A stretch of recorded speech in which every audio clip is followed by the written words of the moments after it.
I'm hoping that my camera's going clear because it's not on my side, but today a member from Marana, she's awesome, her name's Megan, she tagged me in one of her live videos showing people and asking others to do what she did. And what she did is she used this toolkit that Arizona Education Association has put together, which is has a bunch of different things you can do just even on a weekend, in the evening, to reach out to Arizona legislators to know how you feel about what's happening right now at the legislature. First, I just, again, it's been a year that we've been living through this global pandemic, and just the amazing work that educators did this year, and thinking about to last year when, you know, this global pandemic, a lot of us didn't even know to wear masks, a lot of us were wearing gloves, a lot of our colleagues were showing up at work. The front office workers were making sure that parents had correct information. The cafeteria workers who were getting together and packaging food. The folks that work in technology were getting computers ready to send home, all unknowing how safe their working conditions were. But they were doing this because, for one reason, they truly love their students and their community. But what has been happening this legislative session is just really another affront to the work that we've done for this past year, educating through a pandemic. The one thing schools do extremely well is they keep kids safe and they offer them stability. And this entire year, we've been trying to find ways to be creative and courageous to keep our kids safe. And also, more importantly, offer stability, the stability that every human needs, especially when we're struggling through the global pandemic. And, you know, that stability of knowing that every day a teacher was going to be with a student, a child, whether it was on a phone, through a computer, in person, you know, we had to make some really critical, hard decisions. And unfortunately, a lot of those decisions were not being done at a federal level, and they weren't being done at a state level. We all know that. Old news, right? What we did know is that governing boards were really put into difficult positions of having to figure out how to fund these new creative ways of trying to get students honestly the best experience that they could offer under this pandemic. And I know a lot of my colleagues, you know, they some of them had COVID, some of them lost family members to COVID. I lost a family member to COVID. And with all that on your shoulders, knowing that still every day we were going to get up and we were going to do the very best we could for our kids. But the legislators this year just seemed to think like that didn't happen, and we're just going to plow through this legislative session and pretend like 16,000 Arizonans had lost their lives, thousands had lost their homes, they were struggling to eat. Through all of that, the schools offered the safety and stability that they had completely committed to doing. And I was really proud of all the locals that worked so hard to figure out ways to be creative, ways to be bold to offer that. And then through that, we had this amazing election, which the Arizona voters not only signed our petitions, but secondarily fought to get INVESTinED, wrong side, INVESTinED on the ballot. And it passed. And, you know, we've yet to have a chance to celebrate that because we've been trying to ensure safety of our members, of our potential members, of just workers. We've been trying to encourage that safety. So what we've been trying to do is raise awareness to what the legislature is doing. Not only is the legislature trying to take away INVESTinED, but secondarily the governor and his allies and his funders have been trying to attack it in court.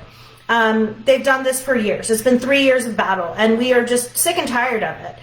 I mean, the newest development is that because the legislature is trying to take away INVESTinED, trying to make the instability even worse by questioning funding for schools, school districts have had to let go of educators. And yesterday we found out that 152 teachers, just teachers that we know of, were RIFed. And RIF in our language means reduction in force. They're RIFed because parents had to make hard decisions, A, and B, the legislature and the governor cannot guarantee funding. Even though we as educators and 11 million Arizonans voted for this possible streaming of money that would go in to help stabilize, fund more teachers, and keep those teachers in their positions in which they have pensions and families and car payments and everything. You know, they're still gonna do it. And we only know of 152 teachers in one district. That doesn't mean there aren't hundreds of other educators that have lost their jobs, cafeteria workers, janitorial staff, technology workers, people that are working every single day. Bus drivers, crosswalk workers, they're losing jobs because of the instability that has been forced upon, because the legislature and the Arizona Governor Ducey have not said, here's the plan on how to do this. And so what we have is a tool for you to use, quick, easy, do it on a weekend, do it at night, takes 10 minutes, super easy. I put the link in there, arizonaea.org/toolkit. And what you do is you go there and it says, call your legislators. And I just wanted to show you, because I talked about it the other day, but a lot of people got freaked out. So it's super easy. You click on there, call your legislators, fill in your information, which I filled in my information, and I'll show you how you fill it out. You can see a little bit better. You fill contact information, and then it says, call me. Push call me, and literally the phone will ring, and it's a 202 number, so it's a 202 number, so I answer the phone, put it on speaker. I respectfully ask. So what it's doing is it's actually giving me like a script, but let's be clear. It's Saturday. It's voicemail. I'm going to leave a voicemail for my legislator. And then more importantly, the legislative staff, his staff members will be able to write down somebody from his district call, and they'll be able to report back to him, hey, we got 15 calls about this, we got 10 calls about that. I'm not debating a policy issue with my representative. But what it's doing is it's kind of prepping me to leave a voicemail. But your stories are more important. But this is just kind of giving me some better background information. So now the phone's going to ring. And you'll be able to hear that it goes to voicemail because it's Saturday. And therefore it'll make it a little bit easier for me to leave a voicemail. Hello? Great.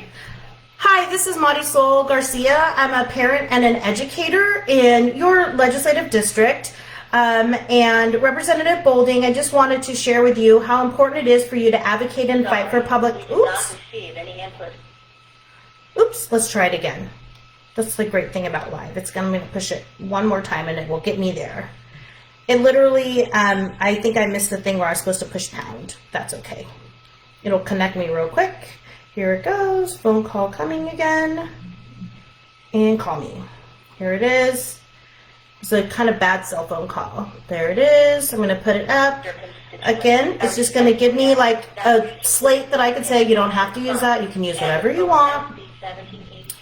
And again, the bill is $17.83, but you don't have to talk just on that bill. You want to talk about broader funding issues, because we all know in Arizona, the rubber meets the road when that budget discussion starts, and we're going to have to ask and continue to fight for our demands, one of which was no more tax cuts and tax incentives. This specific bill, I urge you to vote no on SB 1783. Press the star key to be connected to the office of Reginald Bolding. Awesome. Now the phone's going to ring. And I live in District LD27. You don't even need to know that. But Representative Bolding has been a complete ally and support, and he's also the minority leader. And he used to be a teacher. So I'm just going to get his voicemail. No conversation. Just a real quick voicemail. And he'll be able to know that his constituents care and are supportive of him. In the office of Representative Reginald Bolding, please leave a message and we will return your call as soon as possible. Thank you. Sweet and kind. Here we go. When you are finished, hang up or press pound for more options. Awesome. Hi, my name is Marisol Garcia, and I would like to leave a message for Representative Bolding to remind him to keep fighting for public education.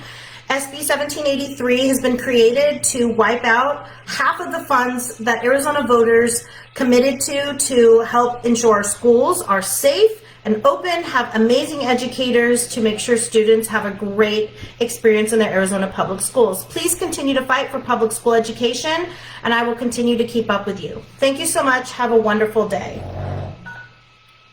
To send this message, press pound or hang up to mark your message has been sent. If you would like to try an extension, That's it, and I'm gonna hang up. Now, it's that easy. 5-10 minutes. I'm looking at it's 9 minutes, but that's because I chatted it up.